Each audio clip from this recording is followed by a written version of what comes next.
Britain's sense of humor can be wacky and over the top, and no one exemplified that more perhaps than Kenny Everett. He was a radio DJ who loved crazy characters and sounds. He also had plenty of friends and fame, but it wasn't enough to soothe his surprisingly deep and damaged mind. Keep watching as we present He Died So Young. Now Kenny Everett's wife reveals the truth. Early life. Maurice James Christopher Cole was born in Seaforth, Merseyside on December 25, 1944. He was a Catholic choir boy and then a bakery worker. He also worked in the advertising department of the Journal of Commerce and Shipping Telegraph. His love for entertainment began with listening to the Goon Show on the radio. He was entranced with the surreal energy and wacky sound effects. He adored strange jingles and comedy noises, overdubbing and singing over songs before there were ever computers. It reflected the crazy, mixed-up nature of his mind. It also helped him escape the town of Liverpool, where he had no friends. He was a nerd with blonde curls who was often beaten up by local bullies. That was until his career took off. His DJ career. Kenny got an apprenticeship on a pirate station, one that plays to the public without a valid license. He fell in love with the freedom they provided. He got his first official break as a DJ when he was still going by Maurice Cole. He sent a tape to the BBC in 1962. They interviewed him and offered him a job as a presenter on the BBC Light program. He turned it down and decided to go with pirate stations instead. He became the DJ for Radio London in 1964. This was when he changed his name in honor of character actor and personal hero Edward Everett Horton. It began as a way to avoid legal issues, but became his trademark. He teamed up with Dave Cash for the Kenny and Cash Show, a popular pirate radio show.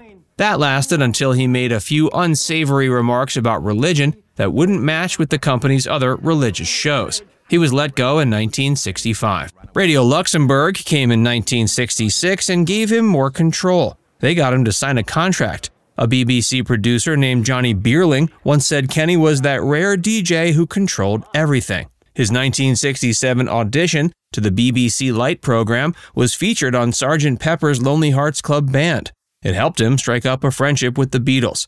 His Radio 1 shows gave him the time to develop his zany characters. These included Midday Spain and a Saturday show from 10 a.m. to noon. That lasted until 1970 when he made another unsavory comment. He suggested that Mary Peyton, wife of the British Transport Minister, had bribed her driving test examiner. He insisted it was a joke, but they said it was only one of many attempts on his part to mock them and go public on restrictive practices by the Musicians Union.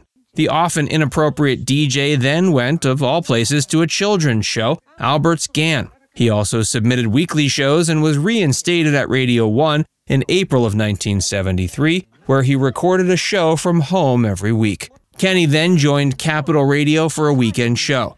Their original weekend show had poor audience figures, so he recreated the Kenny and Cash Show.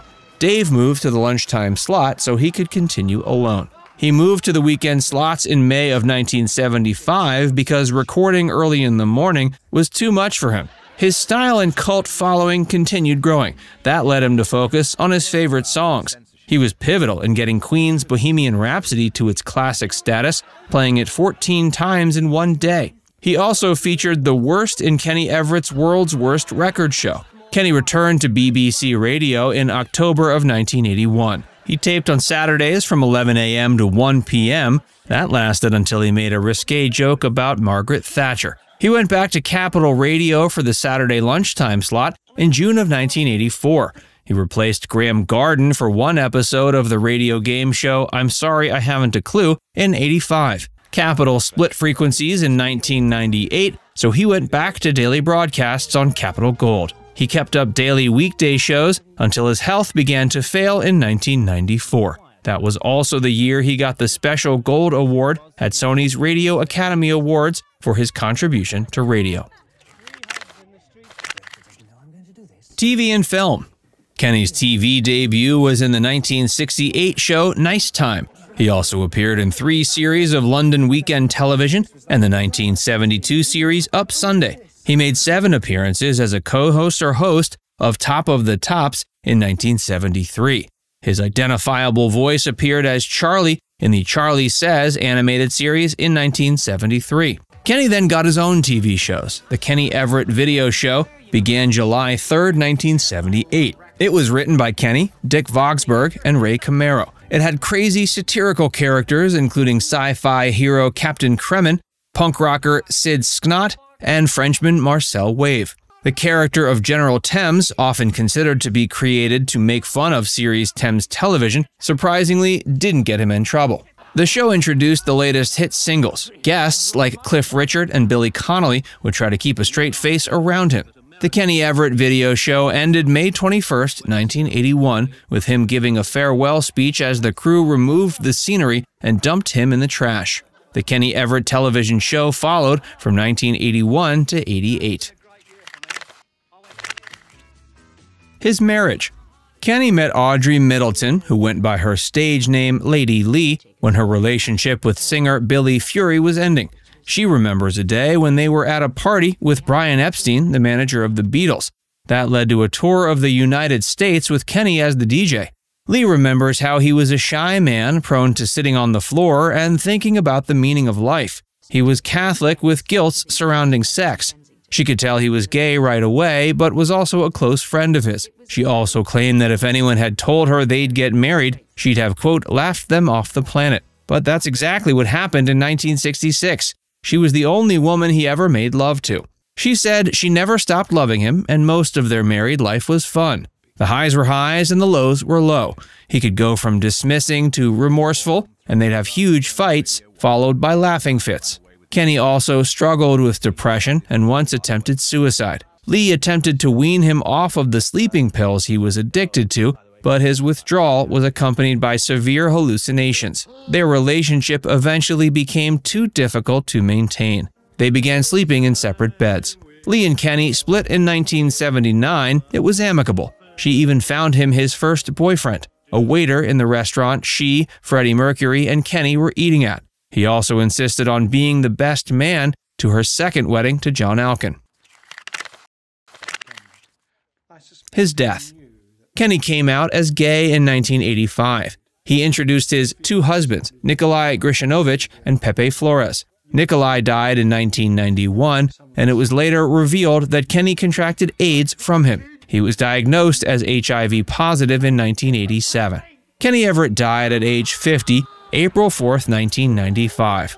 There was a mass held at Mayfair's Church of the Immaculate Conception for him, and his body was cremated at Mortlake Crematorium. Legacy. The world certainly believes Kenny Everett's unique brand of comedy is worth preserving. A collection of over 200 hours of on-air recordings was donated to the National Sound Archive after his death. There's been a massive number of additional media based on his life. This includes a compilation album called Kenny Everett at the Beeb in 1996. He's also the subject of a 97 episode of the Thames television series Heroes of Comedy. Lee wrote a semi-fictitious autobiography called The Custard Stops at Hatfield. It was produced in September of 1982. She's a script consultant for a BBC4 documentary about their life together called The Best Possible Taste. Lee says the script is spot on and that when watching rehearsals, it feels like her husband has come back from the dead. She also hopes the film will cover up any beliefs that he'd only married her as a cover for his homosexuality. She has no doubts that, at least for a time, they were in love. Now it's time to hear from you. Who's your favorite wacky comedian? Let us know in the comments section below.